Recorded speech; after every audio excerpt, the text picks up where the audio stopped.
سلام رفقای نازنینم، امیدوارم حالتون عالی باشه. من مهراد فیروزی هستم. خیلی خوشحالم که در این سری آموزش هایی که 15 قدمه کامل حضور دارید و دارید میبینید و این یک افتخاری است که من در خدمتتون باشم. باید بهتون بگم که من از گذشته چارت در این آموزش استفاده میکنم و کاملا به صورت ریلستیک، یعنی در داخل لایو مارکت دارم آموزش ها رو بهتون میدم که قشنگ با همدیگه تجربه کنیم بریم جلو و شما هم بتونید به صورت کاربردی یاد بگیرید. 15 تا قدمه. این قدم اول از 15 قدمه. ببینین این آموزش ها اینجوری نیستش که ما بیایم یه سری فلسفه ببافیم، داستان بگیم. کاملا عملی 15 تا مرحله و استراتژی برای معامله رو قشنگ داریم با هم دیگه میبریم جلو و فقط شما کافیه که تمرین کنید. و بعد از اینکه تمرین کنید دیگه به هیچ چیزی شما نیازی ندارید بچه‌ها. شما خیلی خوب میتونید معامله خودتون رو انجام بدید. در اولین کار شما کاری که میکنید خیلی ساده است. ببینین این قسمت تایم فریمه. یعنی چی؟ مثلا من میرم مغازه، یه خریدی میخوام بکنم. اگه خریدم 1 دقیقه طول بکشه انجام بشه، خب یعنی مغازه داره به من یه چیزی فروخت، خب در 1 دقیقه، درسته؟ در 1 دقیقه برای من یک چیزی فروخت، درسته؟ من میگم که اوکی آقا 1 دقیقه طول کشید، اون یه قیمتی گفت، من یه قیمتی خریدم، درسته؟ حالا میخوایم این رو توی چارت ببینیم. اینم همون مغازه است. ببین 1 دقیقه طول میکشه. مغازه داره، ببین اینجا این کندل سبز، اسم این کندل، اینا دم کندله یا شادو.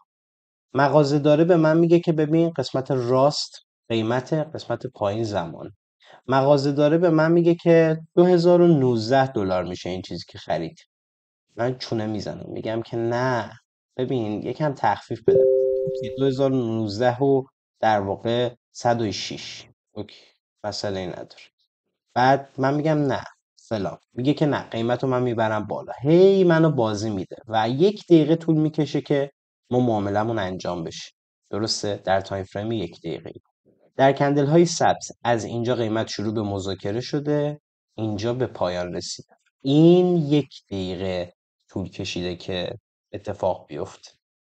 این شادوها چیه؟ قیمت به اینجاها رفته، قیمت به اینجاها رفته ولی تثبیت نشده. در کندل های سبز از پایین اینجا قیمت استارت خورده، اینجا تموم شده. این کندل باز 1 دقیقه طول کشیده. این بار از این قیمت یعنی 2018 ممیز $530 شروع شده و تا دقیقا کلوزش 2019 ممیز 186 در واقع کلوز بوده، تموم شده. قیمت توافقیمون این شده. اینا چیه؟ خب قیمت اینجاها رفته ولی تثبیت نشده. یه نکته که هست باید بدونید اینه، کلوز این کندل سبز رنگه دیگه، پس استارتش میشه اینجا، کلوزش میشه اینجا. نکته که هست باید بدونید اینه، کلوز یک کندل میشه استارت کندل بعدی. ببین استارت این کندل اینجاست، کلوزش اینجاست. قیمت رفته اینجاها رو هم دیده ولی تثبیت نشده. برای ما چی مهمه؟ هم شادوها یعنی قیمت هایی که رفته بررسی شده مهمه، خب هم قیمت هایی که در واقع تثبیت شده مهمه. بدنه، به این میگن بدنه، به این میگن بدنه، به اینا میگن شادو، به این خطا میگن چی؟ شادو. خب بچه ها، نکته ای که هست اینه، کندل های سبز رنگ یا کندل های سعودی، کندل های رشدی استارتشون این بوده، کلوزشون این بوده. کندل های قرمز استارتشون اینه، یعنی از بالا استارتشون اینه، کلوزشون اینه. اینا هم دوباره شادوه. پس کندل های نزولی که پایین آوردن قیمت رو دارن، ببین استارتش اینه، کلوزش اینه. قیمت اینجا شروع شده، اینجا بسته شده. کلوز این دوباره میشه استارت کندل بعدی. بچه‌ها یه چیز خیلی ساده، یه نکته خیلی خیلی ساده. ببین معامله گری هر چقدر ساده تر تو بفهمی متوجه بشی همینقدر بهتر میتونی بری جلو. صحبتی که هست اینه، اگر کلوز من اینجاست، برای مثال کلوز کندل بعدی اینجاست، خب قیمت یعنی بالا رفته دیگه. یعنی چی؟ یعنی من در یک روند صعودی قرار دارم.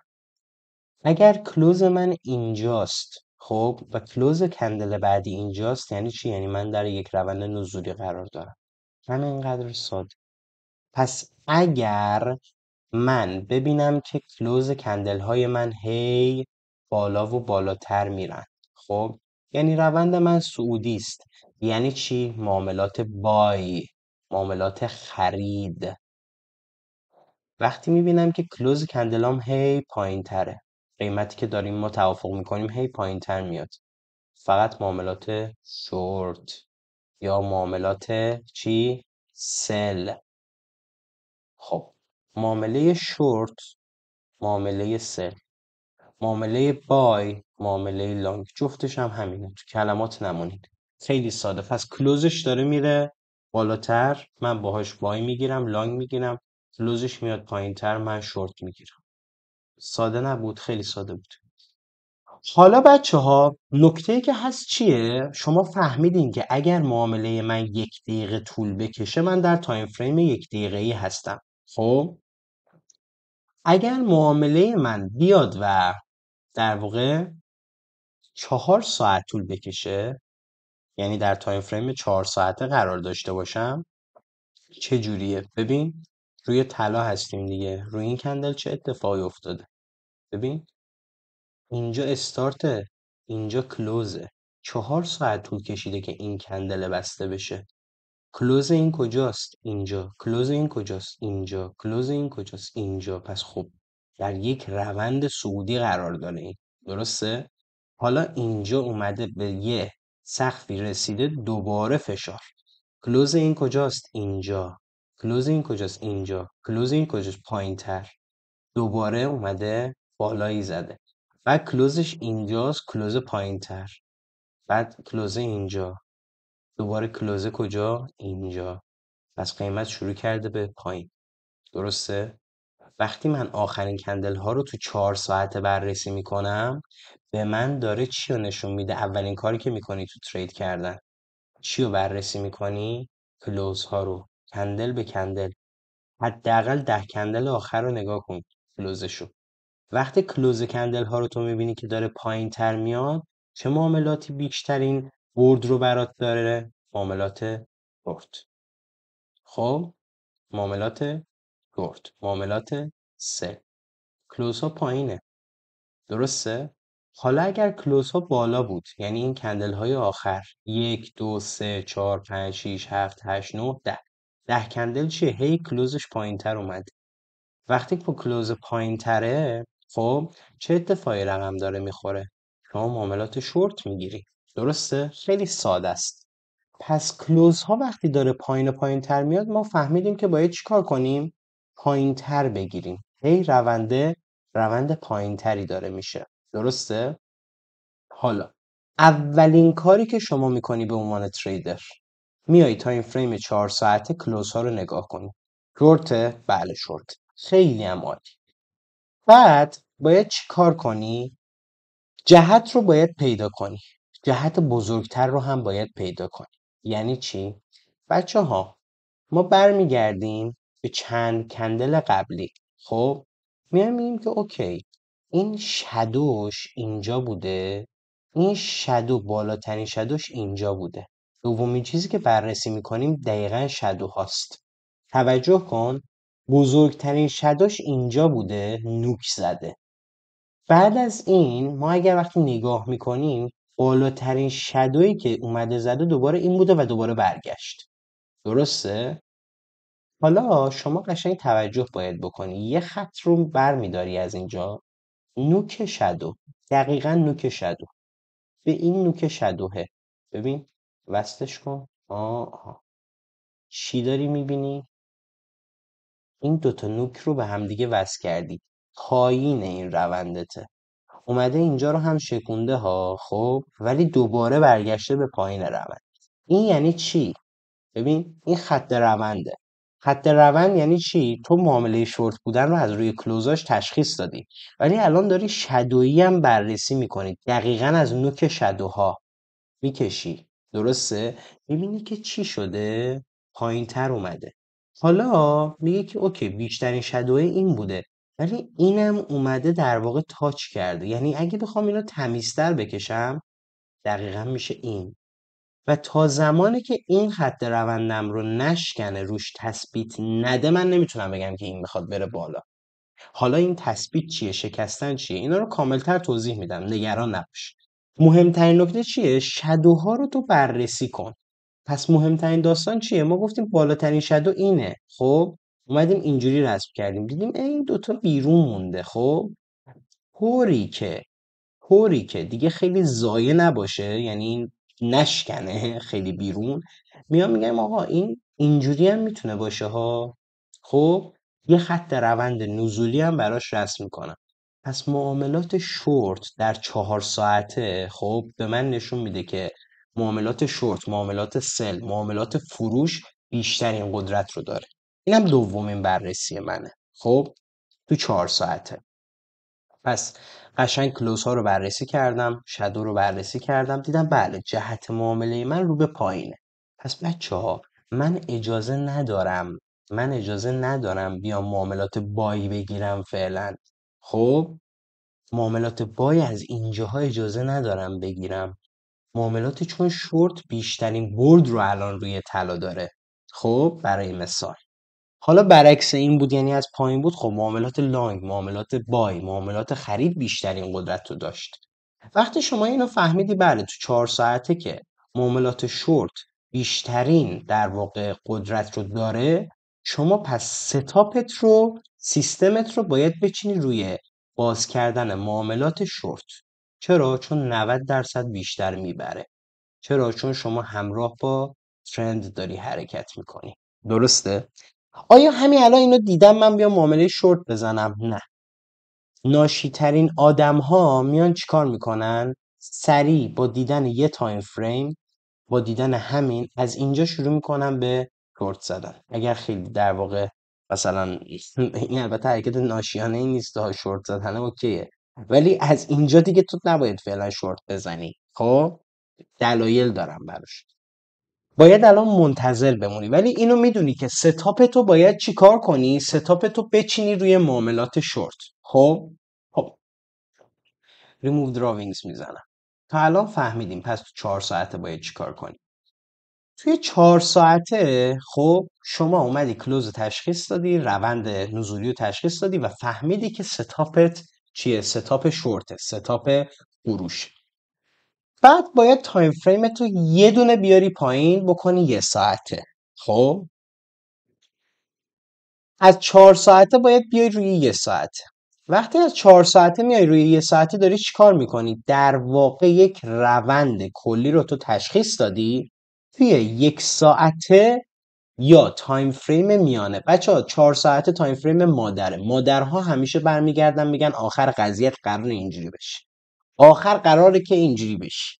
چرا؟ چون یه کل رو میبینن.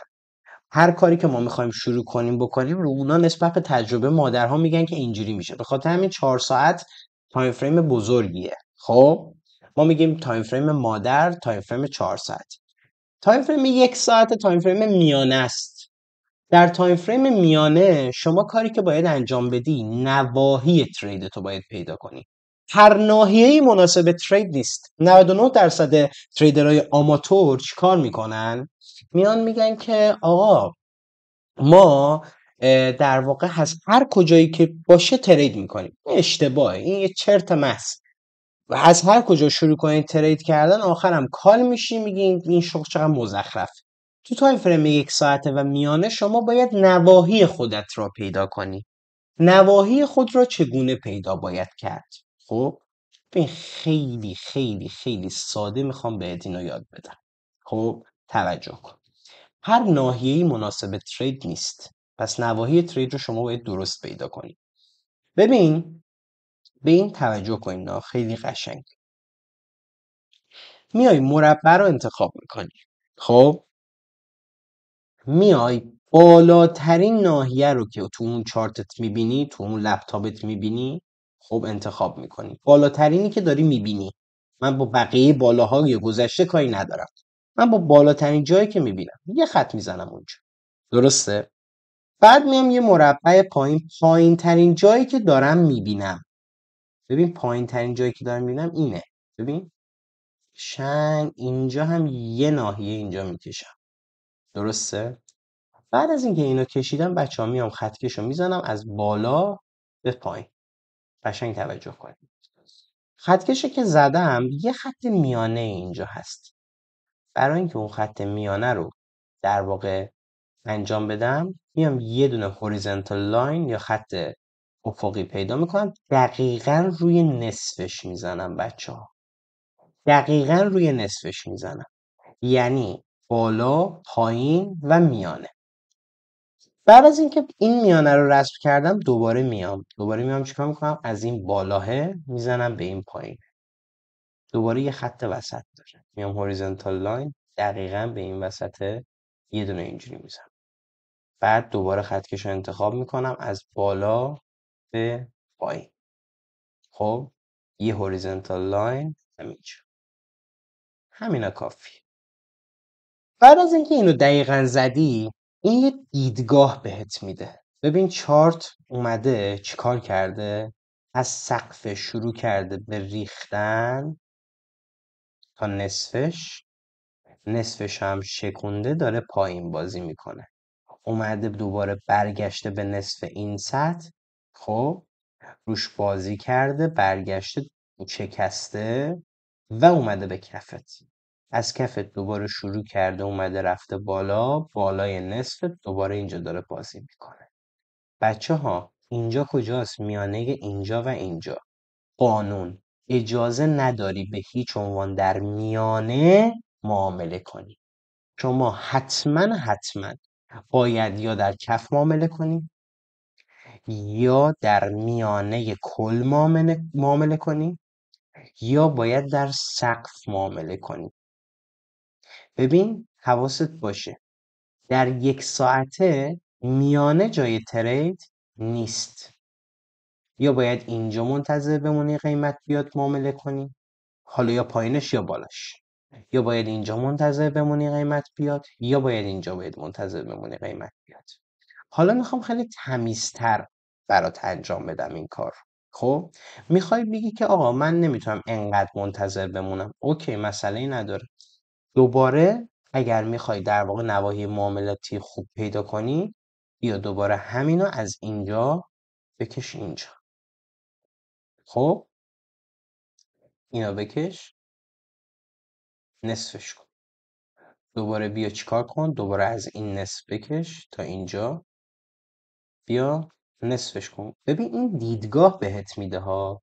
این دیدگاه ها رو تو همین 15 تا جلسه شما اگر یاد بگیری بتونی قشنگ تست کنی خیلی خوب جواب میگیری. یعنی دیگه نیازی به هیچ چیزی نداری، چون همه جوره معاملات با تو خودش چی صحبت میکنه. ببین قشنگ میای اینجا دوباره اینو میزنی، ببین قشنگ نصفش کردم، میبینی هر قسمت رو اومدم نصفش کردم و این به تو چی داد؟ یه دیدگاه داد. دوباره ببین اومده برخورد کرده به این رفته بالا، اومده این بار شکسته پول بک زده، دوباره برگشته پایین به کفت برخورد کرده و این بار راحت شکسته تا بالا. حالا این نواحی ترید نیست، این دیدگاهه. فعلا داری بررسی میکنی، فعلا داری میفهمی که چارت چگونه حرکت میکنه. بچه ویدیوها رو 20 دقیقه 20 دقیقه براتون ضبط کردم. خب نگران نباشید، جنبندی ها هم هست. خب فقط هر نکته‌ای که دارم میگم رو حتما باید تمرین کنید. ببین چی شد الان بعد از اینکه این کارو کردی چه اتفاقی رقم میزنی؟ میای این کارو میکنی، قشنگ چارت رو نگاه میکنی، اومده برخورد کرده رفته بالا، رنج زده، دوباره رفته بالا، برگشته از اینجا رفته بالا، اوکی خوبه، اینجا دوباره رنج زده، شکونده، پول بک زده، برگشته، اینجوری کرده اونجوری کرده فلان، رفته بالا فلان فلان. حالا مهمترین داستانش اینه بچه ها، اینجا جاییه که داره قیمت بازی میکنه، اینجا زمین فوتبال توه، اینجا تو میتونی بازی کنی. خب اینجا میتونی بازی کنی. چارت فعلا داره به سمت پایین حرکت میکنه. حالا بعد از اینکه این کارو کردید یه دیدگاهی تو داری نسبت به چارت. الان میدونی تقریبا بازی کندل ها، بازی این داستان کجاست. جلسه بعدی دقیقا بهت میگم که نواحی تریدت رو دقیق چجوری مشخص کنی و اصلا چارت بین این قیمت ها چرا داره حرکت میکنه و آیا ما کجاها میتونیم به عنوان نواحی ترید در نظر بگیریم و ستاپ ترید خودمون رو شروع کنیم به چیدن.